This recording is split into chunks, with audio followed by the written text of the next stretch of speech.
Hi besties, this is Change in Scenery. I am coming to you from Glasgow, from a premiering, because I had been in Glasgow yesterday because I was going to see a show, and I bought some books because some silly goose decided to let me into the Oxfam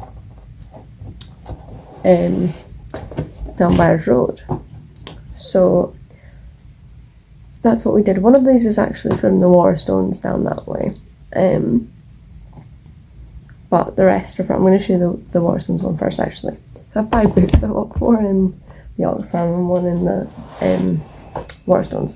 So this one is called We Were Always Here, which is a queer word anthology edited by Ryan Vance and Michael Lee Richardson, with contributions from Joe Clifford, Rachel Plummer, Shane Strachan, Harry Josephine Giles and Kirsty Logan, and many more. It does exactly what it says, and it's about Scottish specifically, queer history and queer present, and how we've always been here and always will be here. And it seemed really interesting, and I was standing in the shop and there was this whole section. It was just non-fiction. It wasn't even specifically like a queer section, because that's not really, excuse my stomach, Jesus, I'm going to get food soon. It was just like a section full of like various stuff, but all the queer books were together, and there were so many, and it made me really emotional. So I just stood there and was like nearly crying. This one seemed really interesting. There was lots of other ones focusing more on various issues, but okay. Next we have, these are all of the ones I got from Oxfam. So this is Eva Saltzman, Bargain with the Watchman. It's her second book of poems, I believe. I'm doing English in September, in case I hadn't mentioned that enough, that I'm doing English Lit and Linguistics at uni, in case somehow you missed it. I just have always heard about Eva Saltzman, and I wanted to have read some of her poetry, so I thought this would be a good start. It was also incredibly cheap. It was just a tiny wee poetry collection, and I've read all of the poetry collections I own, apart from a couple that are like long, excuse my stomach, oh my goodness, apart from a couple bigger ones, but I've been peeling through them. It takes a lot of time.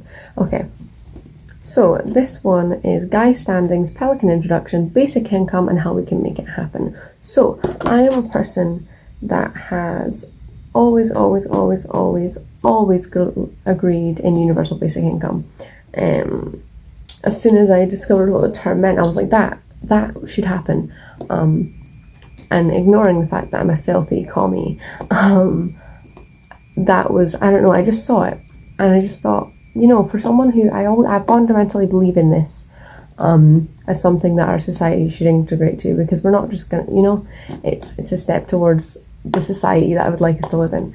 And for someone that fundamentally believes in it, I don't actually really know very much about the logistics of it and how it would work and how it would affect funding, and so it really interests me. And this seems, because it's a Pelican Introduction, they tend to be relatively accessible and easy to understand, so I thought I would pick this one up. And also it matches my hair, which is always fun. So next we have another poetry collection, some selected poems by Rudyard Kipling, because again, English Lit, don't get me wrong, I don't know very much about this man at all.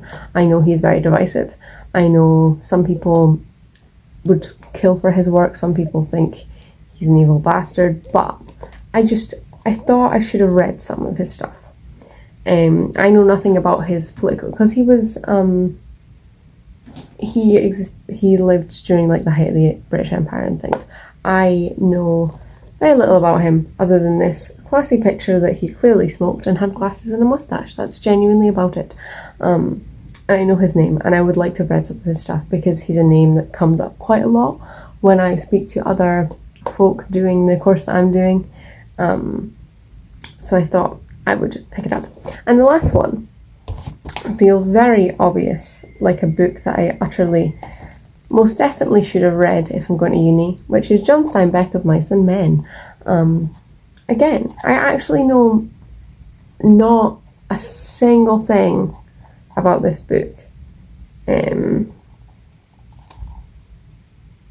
I think it's about like two guys who, I don't know, I'm not entirely sure.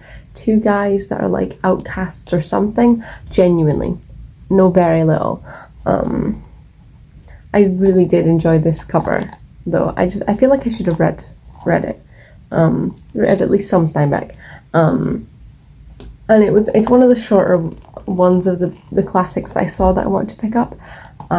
So I was giving myself an easier challenge because it is only 106 pages long and it's not the smallest text, so it won't take me a whole long time to read.